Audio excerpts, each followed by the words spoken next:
Good morning. Just came in to start building up. I've got my heated clay here. Still working on the buildup. Got my string and 2 points I've measured out on it. So that's my height, right about where my fingers are, right there at the top. And hope y'all can see that. There we go. I'm using gloves because the clay is hot, so I don't want to be shocked. The first stage is pretty much just doing a buildup. And then we're going to do, if you watch these sculpture videos, the subtractive as well as additive method. And we'll use heated clay to build up, but then once it's cooled, we can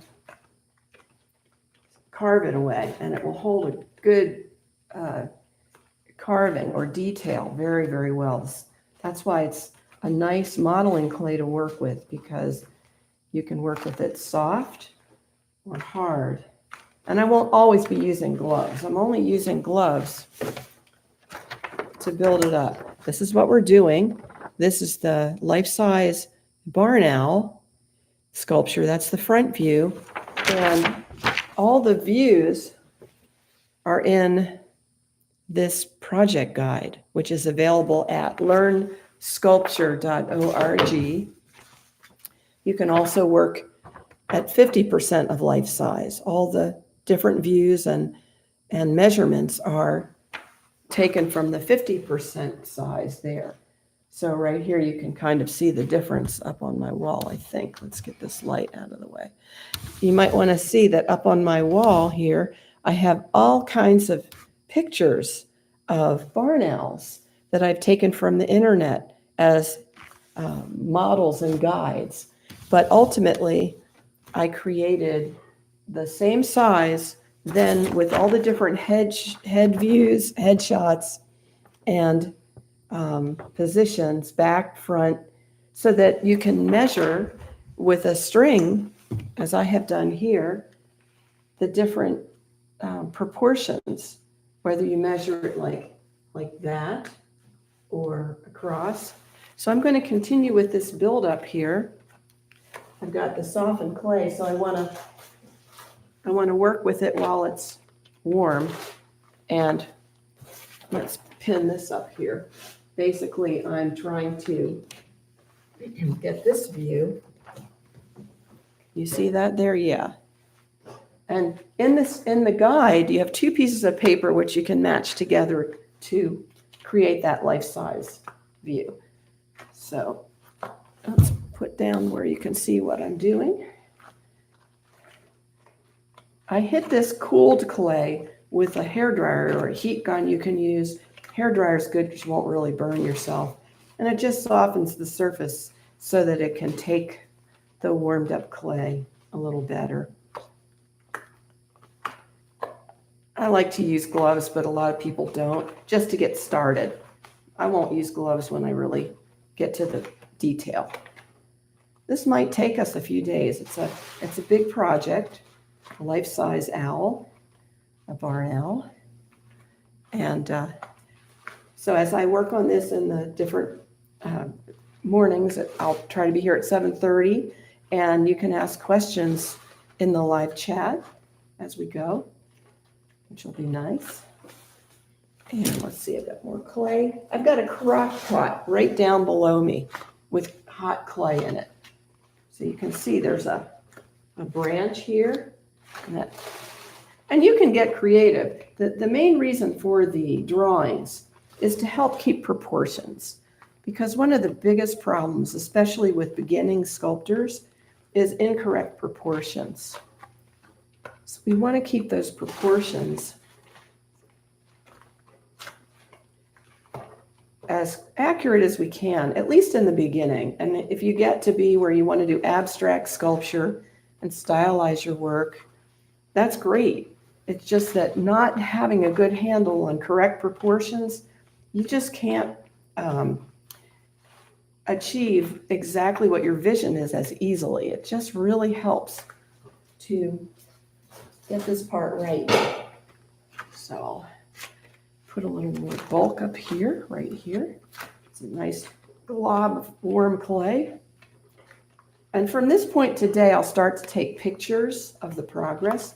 And then in the end, I'll have a composite video of how it was all done.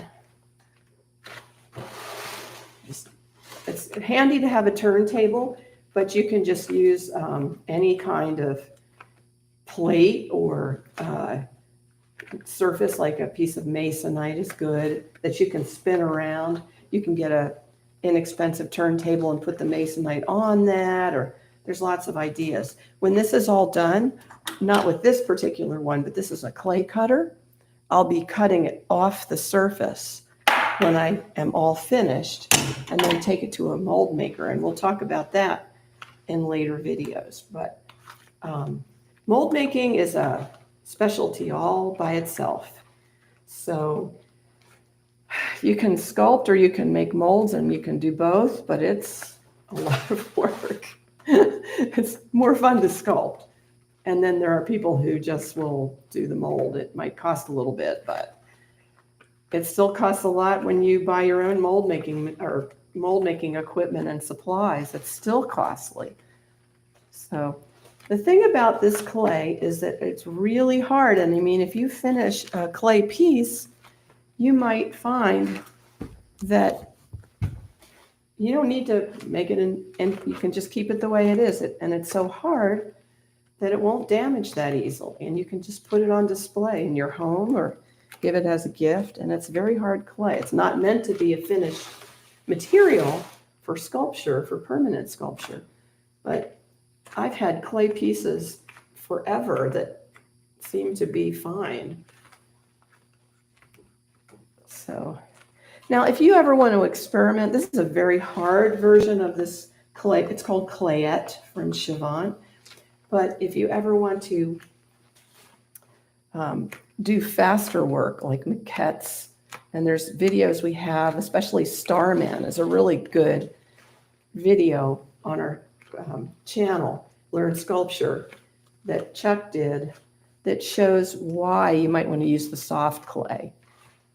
Especially when you're trying to work out a design, it's really valuable to use the soft clay, because as this is going along, this is well planned out, and I know what I'm going to do. But as it goes along, I really can't change it dramatically unless I heat the whole thing up. So it's a little bit restricting. But I tend to plan my work more in 2 dimensions. I didn't start out as a sculptor as Chuck did. I learned from him. And so I still rely on drawing a lot and getting that kind of basis for the work in the first place. Like, I like to draw out a design and see where it goes from there. Now, you don't see me measuring a lot right this minute because I'm just putting on the bulk in a general sense, just looking at what I have here. But I will start to measure very, very soon. I'm going to have to.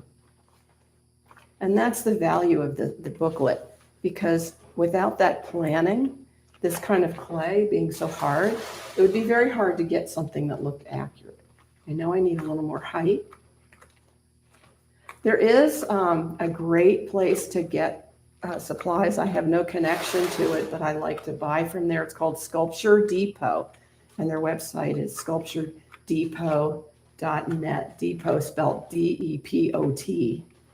Sculpture Depot. The gloves let me really push this in where I don't have the strength to really push it in as easily unless I have my gloves on. So I can really smooth this sculpture. I know it doesn't look like anything yet, but it will. I had no confidence at all at starting out as a sculptor when I was in my 20s. And it took doing a lot of pieces, and we both worked in the gift industry and did a lot of figurines that had to be not only realistic and to specification, but had to be turned in on time. So it was an interesting life where we were kind of like elves. We just sort of worked on sculpture and figurines all the time. And I've just added a few things to the website, but I plan to add a lot of the work that we've done. And you'll get to see a lot of the figurines and animal sculptures over the years that we did. And many of those had to be done in a way that they were turned into porcelain, so they couldn't even have undercuts. Undercuts are where the mold will grab and not come off.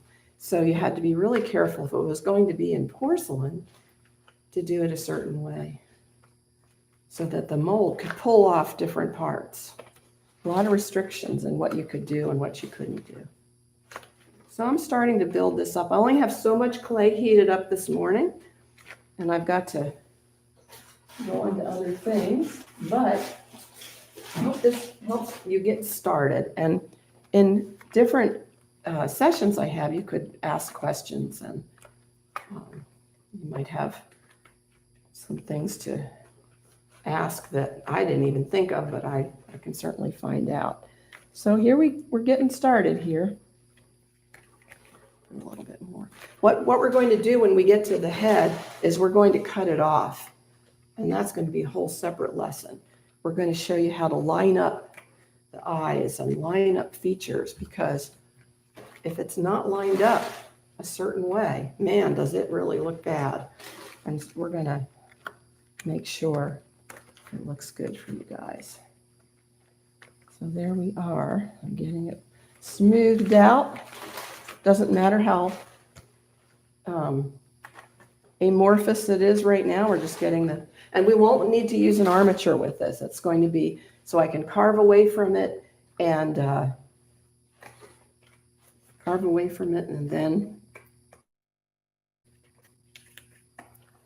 it will retain its shape and hold up. Like right now that base looks huge, but I'm going to carve through it. Some more clay. I have a $20 crock pot right under me here. As you can see, that's smoothing on there.